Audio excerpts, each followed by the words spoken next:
With less than 10 days until the 2024 session of the Connecticut General Assembly is set to adjourn, CT 169 Throng hosts another informative update on bills that may still come to the floor for a vote. Alexis Harrison, president and co-founder of CT 169 Throng and a member of the Fairfield Planning and Zoning Commission, moderates. With co-founder and member of New Canaan's Board of Finance and Affordable Housing Committee, Maria Weingarten. Chairman of Greenwich's Planning and Zoning Commission, Margarita Albin. State Senator from the 36th District, representing Greenwich, Stamford, and New Canaan, Ryan Fazio.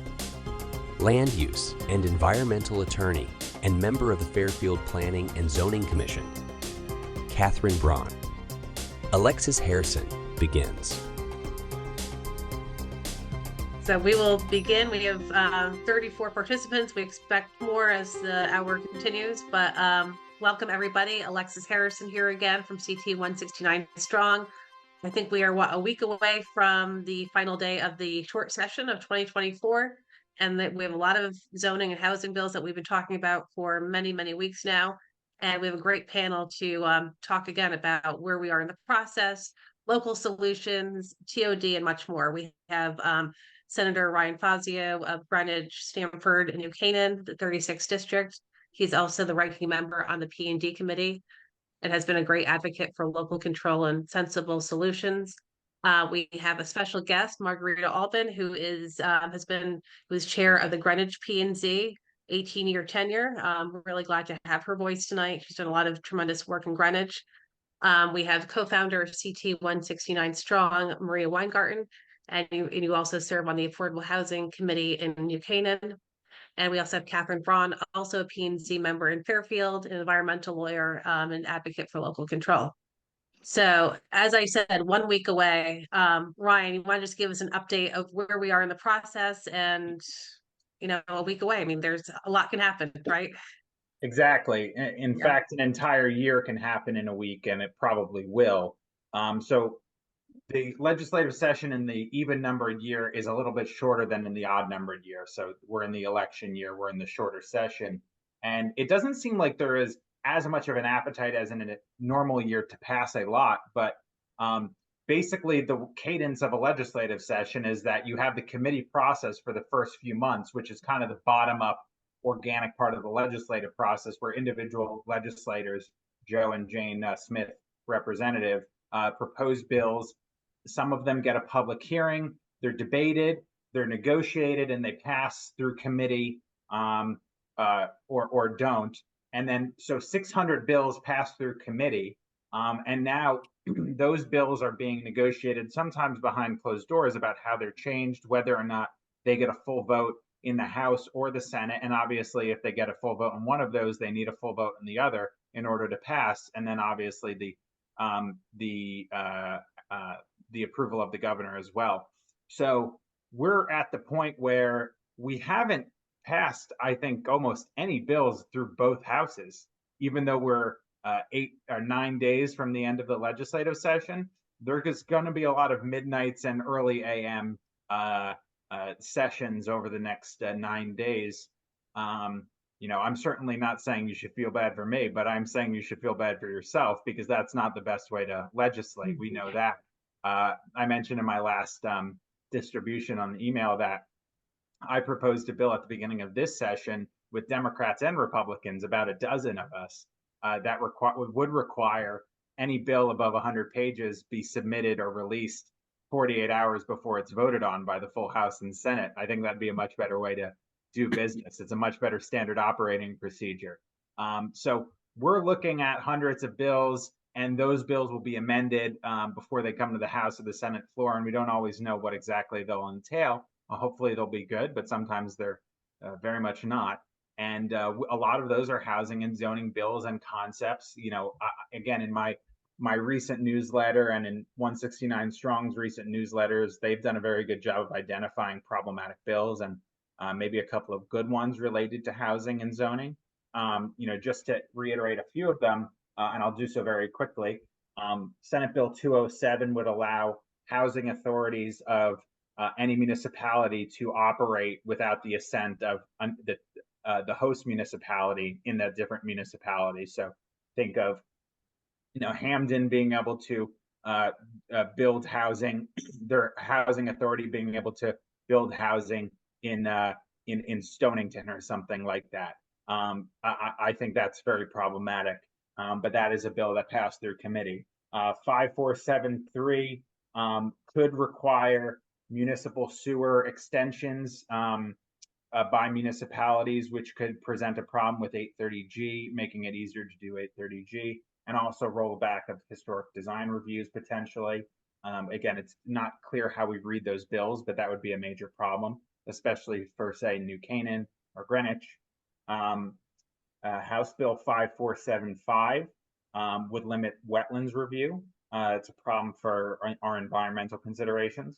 5390 is desegregate Connecticut's work, live, ride proposal, which has been back year after year. What exactly that entails will be determined once we receive it on the House floor. But it looks like if you do not, again, assent to as of right development within a certain radius of transportation centers, maybe actually beyond that, depending on how the bill's written, that you could potentially lose eligibility or be deprioritized for hundreds of millions of dollars of state funding. House Bill 5174 would require as of right development of temporary homeless shelters in any area of a town or city by a religious organization. So a mosque, a church, or so on could build up to 8 temporary homeless shelters on their property without zoning oversight. We need to help our homeless population in the state. We appropriate $90 million a year to do so. But having no regulation, putting that in a residential neighborhood, regardless of whether the person we're trying to help is suffering from significant psychiatric problems or drug abuse, I don't think is a wise and prudent way of going about it. Senate Bill 416 would allow as of right conversion of commercial and industrial lots to residential. Again, I think we should hope for more conversion of commercial to residential, but we have to do it prudently and carefully. And I know Margarita could talk about how that's happening on the ground on the ground level, but again, in a careful way, not a one size fits all state solution. There's also, I think, a couple of good bills too. Senate Bill 333 is one I co-authored with Tom O'Day, who's a Republican, and David Michelle and Annabelle Figueroa, who are Democrats, that would return a certain amount of local authority to towns and cities to determine what their planning and zoning looks like in their town or city charter. The charter being the highest kind of law of a town or a city, basically the constitution of a town or city, as well as regulations in their town or city charter relating to eminent domain or the disposition and development on town and city lands. That was taken away in what's called a zoning rat that passed last year into law at the last minute in a 300-page bill, and no one knew it was there. So, we're hoping for some good movement, and we're hoping to stop some of the bad bills, but but the numbers don't really work for us, and there's people in leadership in both houses that want to see the rights of municipalities diminished further. And so, we're in a bit of a sticky situation here. So we're hoping for the best. We're ready to stand and fight when we need to, like last year when we filibustered up until the last minute, I think a very problematic housing bill. But we're also standing ready to work across the aisle and compromise whenever there's the opportunity to make positive progress, both to increase local control and also to advance affordable housing goals in a prudent way. Thank you for that summary. And for those watching, we also have summaries of all the bills on our website, ct169strong.org. And we also have one-pagers, and they have all the good and the bad, negative, positive of the bills. I want to turn over to Margarita. It's again great to have you. And Thank you. Ryan mentioned a point that, Hartford seems to be on this trend to want to diminish local control.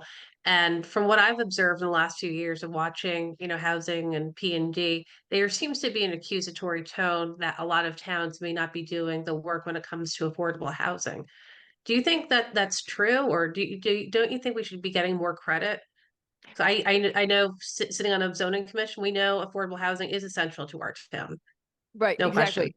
It's a mixed bag. Ryan knows, I spent some time with the House Majority Leader last year, and he was terrific and very supportive and understands that we're trying to move forward and that we're trying to find a path that works for our communities individually. And I felt that he was giving us the time and space and understood that we wanted to be able to taper to address to our needs. That said, I have heard feedback from not necessarily my people in Hartford, but other representatives that there is a negative sense from a lot of folks who are far from us and don't realize that we're making an effort and that we're trying to find our way, and we're experimenting with a lot of new ideas. Somebody from upstate told me the story of being told by a colleague, and maybe Ryan, you've heard them say this. Well, that's just because you don't want development where you live, and they're in a suburb of Hartford, and well, you just want to keep. So there is that negative tone at times. I didn't perceive it from Representative Rojas when I met with him. I've not found it in the Department of Housing. I found that they are hugely supportive of us. They've made time to work with us and give us ideas and give us input on where we're headed. So it's a mixed bag. There is this perception that we are all wealthy and exclusionary, but there's also an understanding of the fact that we are making an effort, and it's how to, in my mind, it's how to win the hearts and minds. Honestly, Alexis, I wouldn't be here if for the shared concern that Ryan and I always have, which is that bills get amended at the last minute without transparency. And Ryan and I were just kidding about that the other day. I said to him, "Do you know what this bill's going to say?" And he laughed and he said, "No, not really, because everything is subject to amendment. We don't know what's going to move forward and what isn't." And that's a concern, because how do you plan? When you guys were asking me, you combine your planning and zoning commission. Well, how do you plan? How do you make sure that those are the priorities? I know. So that's and I laugh at some of the bills too, because they're not going to accomplish, they won't accomplish their goals because they aren't based in reality. But there's some good ones too. So as Ryan says, he's made an effort. What, for every year you've been there, Ryan's tried to amend 830G so that it's clearer and works better. We know it's been there for 35 years. He's not trying to get rid of it. He's been trying to fix it because there's issues in it. And he's gotten very little traction. And people say, why doesn't somebody go fix it? Well, Ryan's been trying and he hasn't gotten traction. Yeah. Because there's not support for that. Gotta try. Have to try, yeah. Yeah, I'll turn that over. Thank you, Margarita. Kathy, kind of the same question to you, but also maybe talk about some of the things that we've been doing in Fairfield to create more diversity of housing. I know we're updating our POCD right now, and you know there's a lot of great ideas there, but maybe you can talk about what the localities are doing. Yeah, so in Fairfield, for example, in the TOC bill, which is the Work Live Ride bill, Fairfield would be penalized by who knows how much state discretionary funding if we choose not to opt in to that bill. I do not consider that voluntary because it's coercive. If you don't opt in, you could be penalized by being deprioritized for discretionary funding. Fairfield on its own has done its own TOD. We commissioned a study about 5 years ago, and we've been following up on those recommendations. So we created a TOD area in our Metro Center area, a new train station. It's our third train station. Now it's I think the name has been changed to Black Rock train station. But anyway, we've expanded that TOD area. We're continually approving multifamily housing there, and hundreds of units have been approved in the last few years. It could be even approaching 1,000, and that's a lot.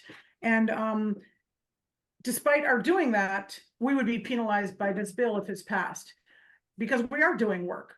And the other thing I wanted to point out is when cases go to court on like an 8-30G appeal, the judges read things, and I believe if the way 8-30G tabulates your affordable housing, everybody seems to be using that definition, even though it doesn't have to. The definition of affordable housing includes things that are outside of our control, such as the use of tenant vouchers and CHFA loans. And so it can go up or down, even though you're adding housing every year. But I do believe in the court system, it's kind of held against you if your ratio of affordable to total housing is not continually going up. And so that's another way where we're kind of judged harshly, I think. And I have a whole other segment on environmental when you get to that, but those are just sort of how we are perceived. We could be doing good, but it's not recognized.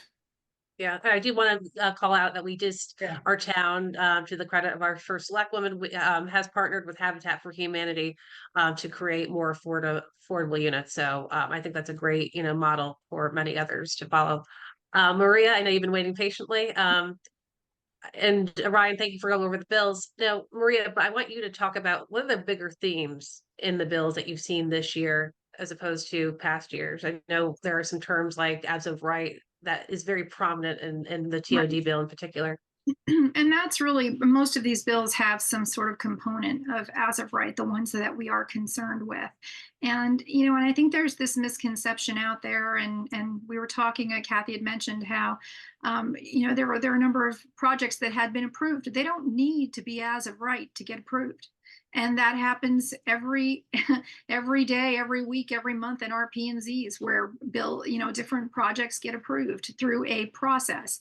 And because single family is very different from a multifamily project, because every multifamily project it can be very different, and there can be a lot of site specific differences from each location that may have different impacts on transit, on impacts on safety, and all of these issues need to be addressed. And the best way to do that is and wetlands, especially any sort of environmental issues. And these are best addressed on a local level, which is where smart planning occurs, because it includes the local community, those who best understand the community right around them, and what sort of impacts and can really cause issues within a project. And their role is there to just foresee some of those consequences or those potential adverse outcomes and make sure that we've addressed them properly. So again, it's just smart development. So that's really the concern, is that many of these bills just try to throw as of right in there in an attempt to create high density development. And in many ways, sometimes the as of right, when you have we don't know exactly what that work live ride bill, the desegregate bill, will say, but as of right 830Gs, I'm not sure that really allows you to have any sort of appeal, even for health and safety, which is the one thing that was left. And so we're just making that policy that's out there that we've been trying, and Ryan's been trying to fix. It's just it's going further away from being workable in these communities.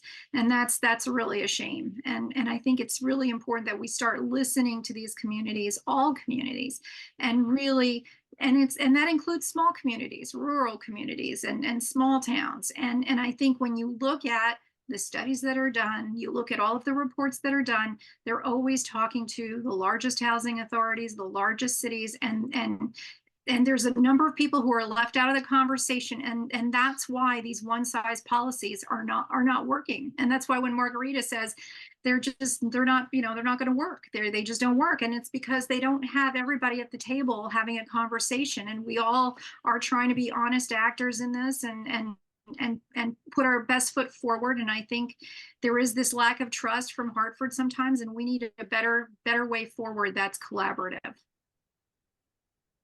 Well said. Kathy, we just had Earth Day recently, Arbor Day, and you're obviously a very strong environmental advocate. With the desegregate bill in particular, I know you've shared some concerns in a recent letter to the legislators. Do you want to share some of those? I think Sure. it seems like the environmentalists don't. It seems like sometimes the environmentalist or the environmental component has not been really addressed. So I think I'd like you to discuss that. I actually updated that letter today and sent a new letter with 5 bills, including that one.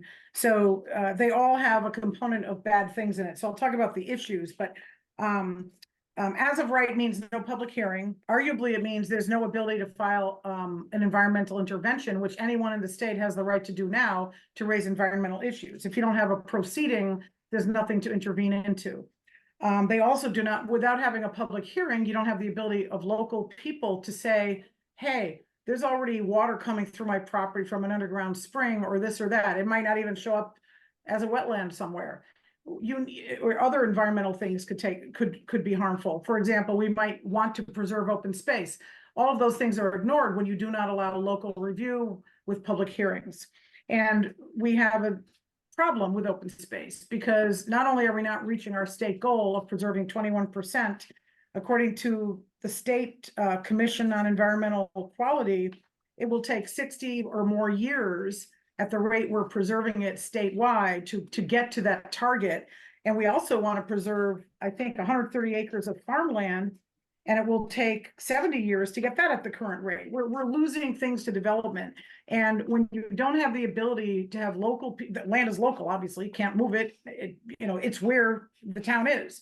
They have to make decisions on preserving open space. When you don't have a hearing, you don't have public voices, you don't have review by the zoning commission, you don't have that capability, and you will cave into development pressure. And these bills are giving a huge bonus to development pressure.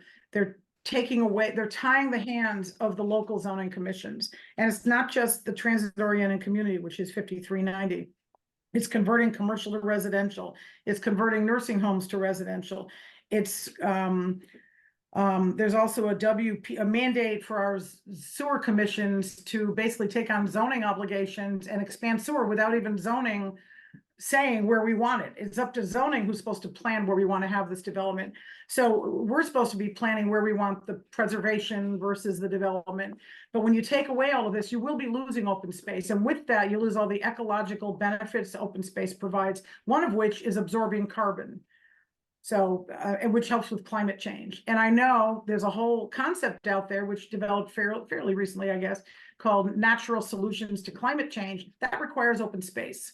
So there won't be open space left in time to be able to utilize it the way we need to. And there's a lot of other details I could go into, but you will lose open space. You will lose the ability to protect the environment if you have these development bills that seem to be either rolling back environmental protections or being prioritized way above them. Yeah, thank you for that summary. No, I just want to know, do these bills, do they actually solve the affordability issue that we do have in Connecticut? In some cases I see, middle housing, but middle housing in Fairfield County is not necessarily affordable. It's actually could be quite expensive. Can someone share, information on that? I mean, Danielle Dobin spoke about this as well, that, we don't need more middle housing of $3 to $4 million condos. So, I think the idea is that we need to find and work with local communities to make sure that it's not this as of right, build whatever you want. We want something that will work and bring, affordability back to our residents. And that's the other issue, is that we're not really talking about the financial impact on some of these excessive as of right developments. Can lead to overburdening your infrastructure, your schools, your roads, all of those things. And when those are impacted, that ends up going into your local property taxes, which is part of your cost of your housing. They factor in taxes, they factor in your utilities. We have the third highest utility costs in the country. We have the second highest property taxes in the country. So we have to be very judicious in the way we do things and make sure that we are not creating more burdens for our local taxpayers and residents in our state. One of the things that we did in our affordable housing plan is to do a tiered approach to housing diversity, because our sense was, forget the $3 and $4 million houses, you need housing for 80% of area median income. Actually, the DOH was telling us last week that they recognize 100% of area median income, or 120. But you need a lot of different levels of housing. Yes, you need the deeply affordable, because you need to provide a safety net for vulnerable residents. But at the same time, you need to provide opportunities so that people have shorter commutes and can live where they work. We're a net importer of workers. So what we want to do is have housing for our workforce. And that is at a higher tier. We figured out how to do that through the housing trust we created. And some of the other towns in the area, there's about 5, 6 towns now in Connecticut that have affordable housing trusts who are doing that. But it's a way of addressing if you lay out a plan for it. Our take is that the deepest affordable has to be addressed by housing authorities. It's just hard financially to do it any other way unless you're in a very, very low cost area, and then you still may not be able to do it. But that's been our take. And it's not easy because you're carving a new path, but I do think we need middle housing. It's just not, let's build 10 super expensive condominiums and have one affordable that doesn't advance your needs in terms of where we perceive the shortage to be. Ryan, did you want to add something to that? You looked like you were thinking. No. Yeah, sometimes I can't keep a straight face when I'm thinking. But Sorry. no, I think both of those points are absolutely correct, and they're sometimes missing from this conversation. As Maria said, property taxes are enormously high, and that's cash out the door. And that's on the aggregate value of the property. So our property taxes equate to over 2%, I think, of the average person's home value. And it's the second or third highest rate in the country, according to a report from the New York Times a year or two ago. You can just Google New York Times top highest property taxes by state. In the average state, it's like 1% or so. So you're talking about double the value on top of a relatively high value in the first place. And that's really tough on working class people, really tough on seniors, the type of people. It's a regressive tax. We know that. So that's very difficult. And until you're kind of alleviating some of those burdens that the state imposes on the local government that equates to high property taxes, you're not going to create affordability. So why not look at all the unfunded mandates that the state places on municipalities and school districts that show up in our property taxes? Why not put a property tax cap in place that limits the growth of property taxes year after year, as they've even done in New York and Massachusetts, with some degree of success? And you pair that with those reforms, you could actually start to get at affordability. We have to get our energy and our electricity costs and our utility costs under control. That's a major thing. But as Margarita said as well, we also do need to have build housing, and it needs to be a diverse set of housing. It doesn't just need to be deeply affordable. It doesn't just need to be highly dense, and it also doesn't need to be all highly expensive stuff, but need to add to the housing stock in a responsible and careful way that considers infrastructure, that considers the environment. And I think you do that with local discretion. And yes, the zoning, highly unfairly restrictive zoning can also limit the housing supply and therefore can also increase costs. The cost curve is complex. It includes materials, it includes labor. Why aren't we doing things to bring in more labor? We have this apprenticeship ratio for the trades that you must have no more than one apprentice in the trades for every 3 licensed workers in the trades, even though, and that's generally speaking, even though when on the job, it's actually 1-to-1. So a lot of states don't have that sort of thing. That's making it more expensive to build. The licensing fee cost, the license it for a contractor, it's over $500 a year just for the right to be a licensed contractor in the state of Connecticut. These are not high wage people. These are middle wage and low to middle wage people. And they're trying to earn an honest living, but it's difficult for them. They're going to go to a different state and work there. And that's why we have a shortage of tradesmen and labor to build. And it's more expensive to build. And obviously materials on top of that. And that's a national problem. So there's about like 10, 20 different reasons why housing's too expensive here. And, just one of those 10 or 20 factors is zoning. And yeah, we should address that. But, I look at this list of bills and it's all, when you have a hammer, everything looks like a nail. And that's exactly what we're dealing with, the desire for the state to impose one-size-fits-all solutions via zoning. instead of dealing with that panoply of problems that are causing high cost. Zoning is just one factor among 10 or 20 major factors we have to address in a careful way. Yeah, I agree. There's like this erroneous perception that once we fix the zoning, everything else, will be there. It'll Yeah. solve Well, everything. But and again, it's just one piece of the pie. And then Go ahead, there's Margarita. another thing. There's an assumption that we don't have sewers. Well, yeah, there's lots of places in Connecticut that don't have sewer systems, but Maria's nodding. I know for a fact that in New Canaan, yes, there are sewers.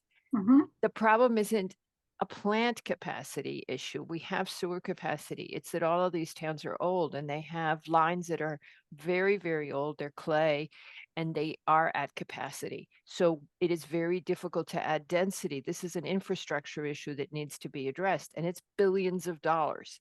So you have to be, as Ryan said, very thoughtful in how you go to that and how you do it, because every housing development now that we see, the lines are having to be improved. The throughput levels have to be increased because they're already running at 100%. So this is where you have to be, as Ryan said, thoughtful about what you do. Don't tell us that we're mandated to increase our sewer area, because that's not what's holding us back. But the question doesn't get asked. And I suppose I don't ask applicants questions lots of times also, but there it is. It's of knowing those things and understanding where the limitations are. They may not be zoning. Right. I would hate to talk about losing the historic district considerations. Our whole state is historic. If it has an identity, it is that it is New England and it's got all these historic buildings that should be protected, and that somebody would override that. It would be a tragedy for the state, because we would lose our legacy, where the Revolutionary War started, and the general that warned that the English were, Putnam wasn't a general, was he? But it's just, I'd hate to see that happen. Yeah. Coming back to the TOD and TOC, and I'm not telling tales out of school. I have given the same feedback to Desegregate Connecticut since 21, when they first started talking about it. I'm not sure where transit and commuters are going in the long term. Those of you who are on P&Zs are aware we still give credit for being close to a train station. We reduce the parking, but folks still need cars. But the other thing is, we pretty much know that 2 days a week, people who can are working from home. And we are seeing empty parking lots by train stations. We're still sold out of the passes for them, because everybody's hanging onto the passes, but we're just not seeing the same type of commute needs.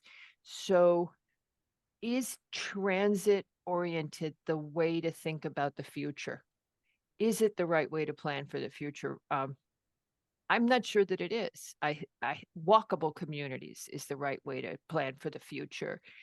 Things that are accessible, help people build neighborhoods that are closer, there's more access to amenities within walking distance, safer streets, more green space for the lower income families. All of those things are a way to plan for the future. I'm not sure that addressing commuters is really the top priority anymore. It was when this started, as COVID was just breaking, but it's 4 years later, and I would love to see Desegregate evolve its thinking.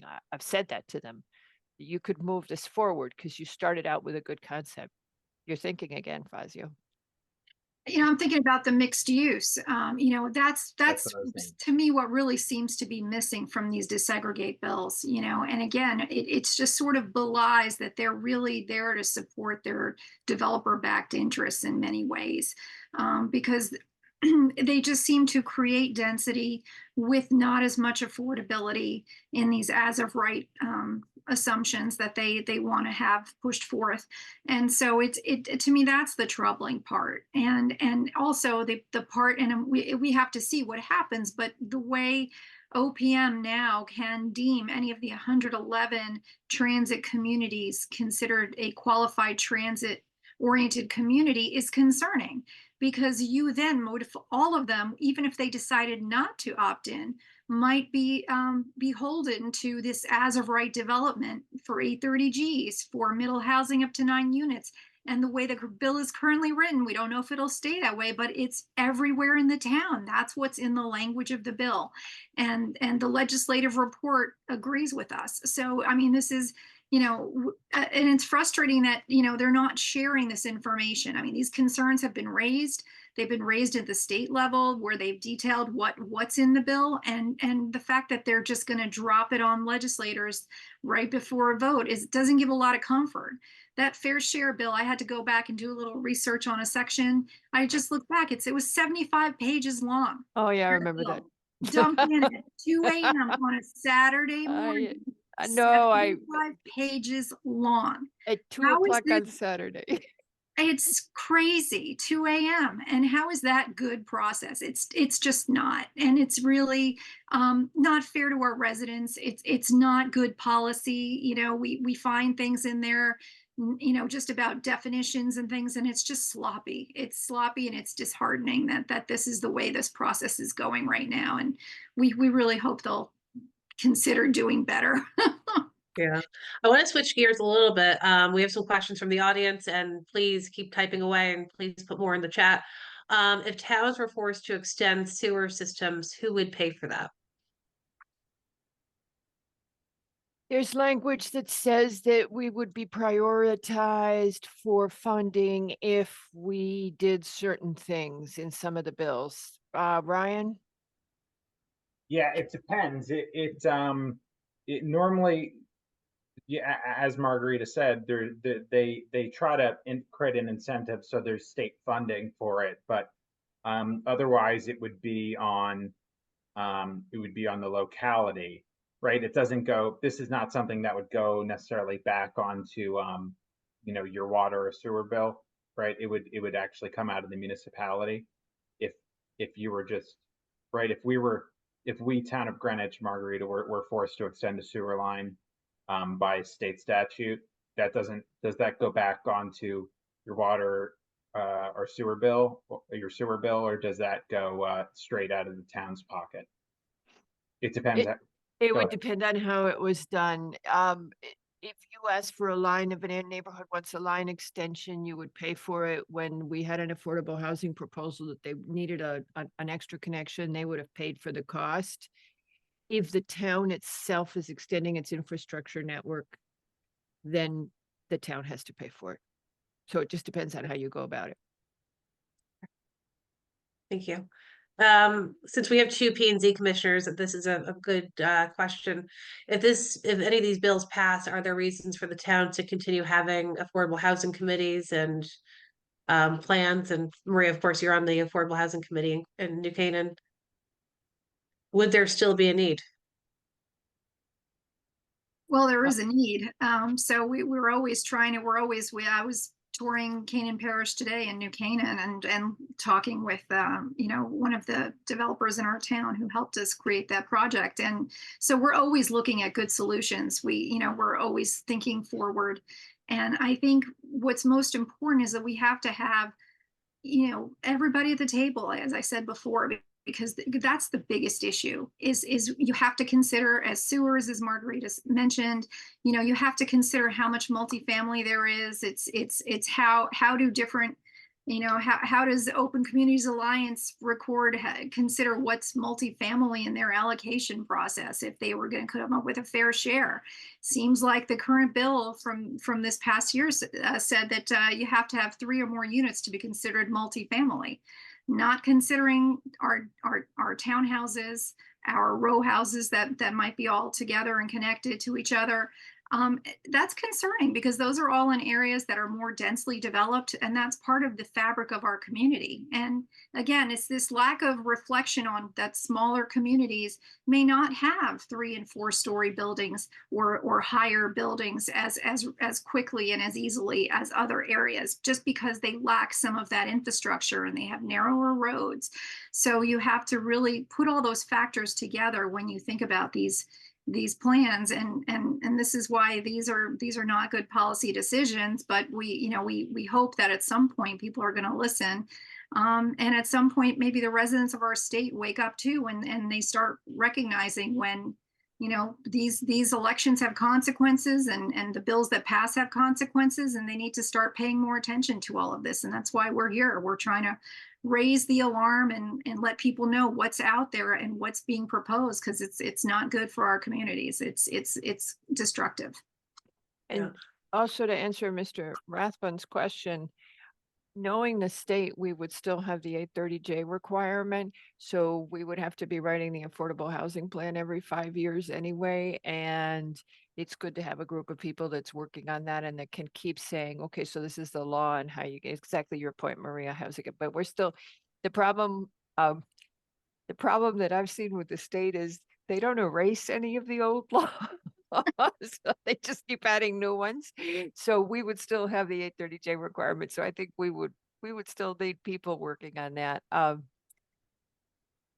Along those lines, 8-30G, which 8-30G is kind of like part of the same statute, 8-30. 8-30G always seems to not be dealt with. And just in case anybody doesn't know, 8-30G allows anyone to come to your town, any type of lot, except industrial, and put any size structure or structures there without regard to any regulation. The regulations go out the window: height, setback, parking,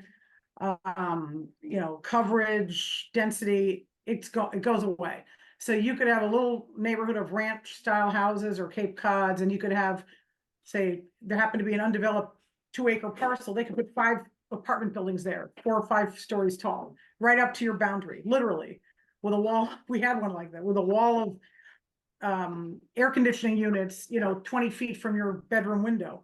And that's what 8-30G allows, except we are allowed to have hearings, except our hands are tied behind our back. It's very hard for a zoning commission to uphold a denial because the burden of proof shifts to the commission when it goes up on appeal. So we tend to lose 3/4 of those cases, but at least we have a hearing. The problem with the new transit-oriented communities bill, they get rid of hearings. So within that district, however you define it, it might be the district, it might be the town, whatever it is, there's no hearings.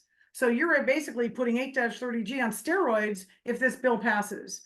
So you're not only allowing middle housing, which they're calling up to 9 plexes. I don't understand how a 9-plex is. I consider middle housing a duplex, triplex, maybe a quadplex, maybe a few townhouses, but a 9-plex is a very large building. So 9-plexes and 8-30G applications of 10 or more units, no limit on the size, would not get a hearing. And arguably you would not be able to intervene to raise environmental issues either. So basically you could be paving over the entire transit-oriented district without anyone saying you can't do it. No open space, no little pocket parks for the most dense part of town.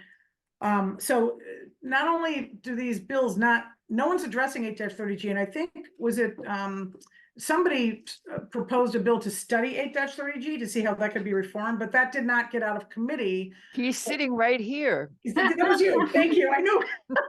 Thank you. But so that's the problem. We're not dealing Back with to somebody. Right to your making it senator. worse. Yeah, he Sorry. did. Yeah, he did. It was him every year. He tries different angles. We have a meeting before the session starts, and the West Cog, the council of governments, and with some of the P&Z, and we say to Ryan, there's this and there's this, and Ryan says, I've been thinking this, and up he goes and he proposes it. And yeah, you're right. There have been issues that have never been addressed, and some of the technical issues have never been addressed. 35 years later, we get caught up in, today at our P&Z briefing, we got caught up in technical issues with 830G that have never been addressed. And we don't know how to interpret them. There's no case law. It's tough because I'm curious what those are. Yeah. Comparability. Pardon me? Comparability. So do your affordables have to be in as many bedrooms? Do they have to be as nice? Where should they be located? None of that's ever gotten a really clear set of guidelines. And you'll see that sometimes the affordable units look a little different, and how different is okay. And for example, that is a question. The other thing that's tricky is units that are for sale as opposed to rent Yeah. has not gotten very much attention. So there's just stuff that's out there that's never been fully resolved. Right. Um, I want to go It back to the was- environmental piece because Yes. we had this conversation a lot, especially with Matt Mandel, who's been a panelist and he's on the art team in Westport. And he just talks about why would we want to have exponential development in our train stations, which by and large are located in our coastal communities, Mhm. not far from our beaches. Any thoughts on that from this panel? I mean, Well- why is that part of the discussion you've had with desegregate in particular, Margarita? No, I mean, not really, because the DSEG bill cuts out flood zones. The DSEG bill cuts out flood zones, and most of those, the issue is the flood zones. Right. So the problem that we have is a practical one, which is we have pieces of land that are underutilized, which could be used for affordable housing.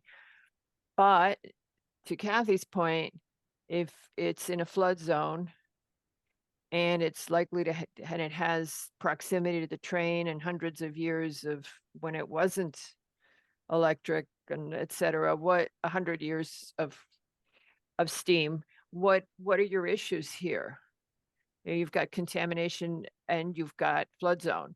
So that is the big question for the coastals. I don't know how we address that all along the coast, because we've got a flood zone issue. Well, you also And- have sea level rise that's could be faster than we think. Sorry, I didn't mean to interrupt you. Yeah. Well, exactly where I was going is so I'm thinking for the coastal communities, it's the flood zones. But another issue is, as the executive director of our COG often reminds us, Connecticut doesn't have mandated riparian setbacks. There's a bill that there's a bill in the session that would give that.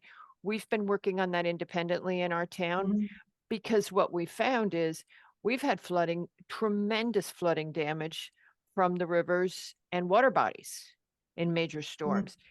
And yet we see proposals that are too close to water bodies, or that are in the coastal zones and in flood prone areas. And is that after Katrina, for those of you who remember well what a tragedy that was, there was a lot of pushback about doing affordable housing in flood zones, in areas prone to flooding.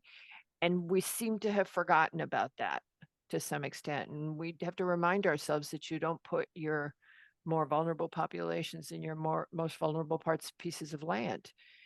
So it's another I totally agree with you on this, Kathy, that it's something you need to think through. Yeah. With your affordable housing plan, what are the best parts of your town to work in? And only the individual towns know that. Also, as you eat up land, you lose the capability of ever expanding your wetlands buffers. Most towns have probably like 100-foot buffer around a wetland or a river or lake. And maybe it should be bigger because you have flooding from above and you have sea level rise from below. You'll never be able to do it once you develop it all. That's another issue I have. And that's the thing. In 2017, the state made, Ryan, this is going to be super geeky for you, but the state made it legal that once you had a non-conforming thing happen on a property, you got to keep it. So could write setback regulations, but if somebody has developed that area already, there's no way you can ever take it away from them. Maybe if they take down the building, they have a right to rebuild it. So how do you protect your riparian areas if you're in some of the more developed communities? And that's the challenge. We're not clear, Kathy, if the riparian setbacks should go to wetlands or to us. We're talking to them about it right now, who's best to do it. Yeah. Maria, did you want to say anything? Yeah, Right. Margarita, I had a question, something that you said piqued my interest when you were talking about the different levels of the middle housing, and in terms of my biggest question is, how do you create middle housing that's for like that lower, not the affordable with a capital A market, but that smaller, like, how do you not get someone who has a higher budget or higher income level to not buy that more affordable? So how are you able to, is there a way to keep it so it's targeted to a certain level of your demographic that you're trying to connect with and reach? The applicants have to be income qualified. Okay.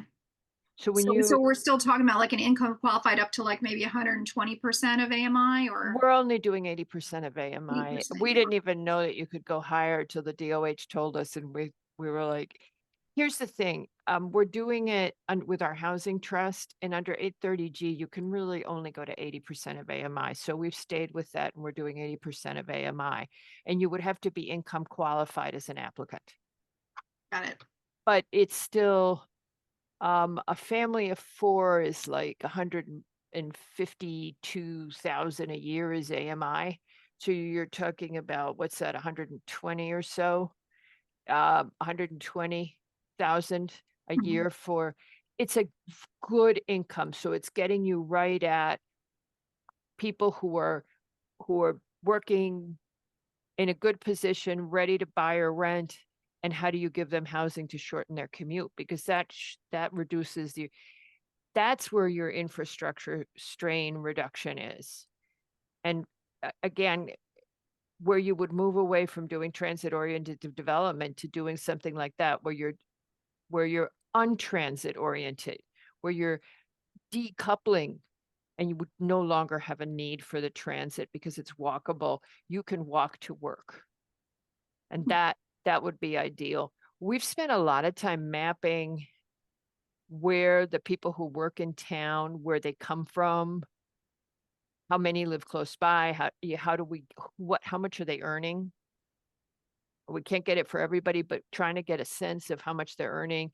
That's why an affordable housing committee is great, as long as you're not being mandated by the state to have specific strategies. That's great. Thank you.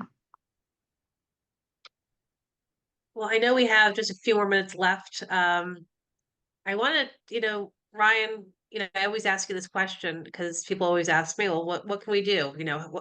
Is it best to write letters to our legislators? Should I email them? Like, what's the best way to connect and advocate for our towns? Contact your legislators.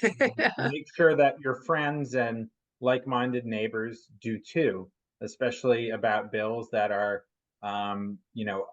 pending before the legislature. I received many, many emails about the potentially bad bills on zoning and housing that are before the legislature right now.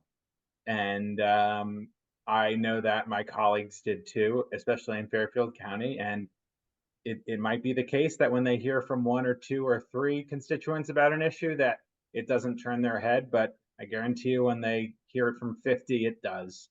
And I know that because of CT 169 Strong, they're hearing from dozens and dozens of constituents on these issues, and that does matter to them, especially if they don't have their mind completely made up. So a lot of these bills, because we don't learn about them until the end, it's not always cut or dry for everybody, whether they're on one side or another of the issue. And if they hear from dozens and dozens of constituents who care about the issue and for whom it's a priority, then I think it does have an effect.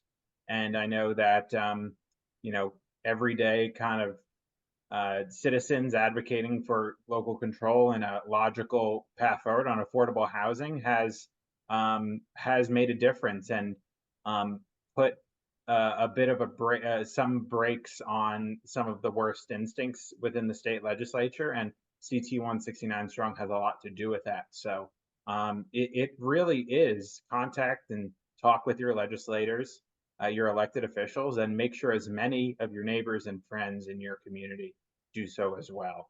You have more power than you think, and there's strength in numbers, and you can make a difference. And it doesn't necessarily require hundreds of thousands or millions of dollars from developers donating to you. It's just you taking the time and your neighbors and friends taking the time to speak up and show that you care. And Thank you. I would throw something out to you that has worked for the P and Z commissions. Network across the state, network with everybody you can find. Because when you are from different parts of the state, you don't always understand what their situation is like. I talked to Stanford and their world is so different, even though they're next door to me. But then I talked to a town that's 100 miles away, I should say. And they are so much like us in what they're facing. So and you guys have the power to really network across the state. That's what you represent. And it's very, very strong when you're that voice. I greatly admire Betsy Guerra, who does the small towns. She hears every voice, and she manages to represent all the towns so well that I follow her, even though I'm an outlier. That we're too big for her. We follow her as well. So, and Yeah. we're very grateful to have her and what she does as well. So it's a great network of people. And we talk to the COGs as well. We find they're very they have got great ideas as well, not just WesCog, but other COGs as well. And we're everywhere. And when I looked at the emails and where they're coming from, it's Glastonbury, it's Suffield, it's West Hartford, it's all over the state. It's in the quiet corners, so it's really everywhere. And so we're really grateful to everybody who's engaging, and we encourage everybody to keep networking and let everybody else know, because that's our goal, is really just to raise awareness and let everybody know what's happening when the press aren't really doing their job. So that's why Yeah, we're and here. we do have to learn from each other. We talked to Senator Jeff Gordon quite a bit in the Northeast corner, and we're down here in Fairfield County. The needs, how they live in the Northeast corner, they're home to many farms. Their land is much different from ours, and they may not have the jobs or the demand for a lot of housing. So it's very interesting to hear from other parts of the state. Anyway, I am so grateful for all of you tonight, and Thank you. grateful to have this conversation, and we'll continue it. We have one more week left. I'm sure we'll have time to do another webinar, but keep going to CT 169 strong, and advocate for yourself and your town, and contact your legislators on what you want for your town. Thank So you thank very you, much. everybody. Thank you. All right, have a good night. Bye-bye. Bye-bye. Thank you. Thank you for watching. To stay abreast of housing and other bills in Hartford that threaten the authority of local planning and zoning commissions, please follow us at ct169throng.org. CT 169 Throng is an all-volunteer 501c4, so 100% of all contributions go to retain external professional lobbying, web and email communication services. If these efforts on behalf of your neighborhood and your town merit your tangible support, you will find an easy link on our website. A link to the website is in the description below. Thank you.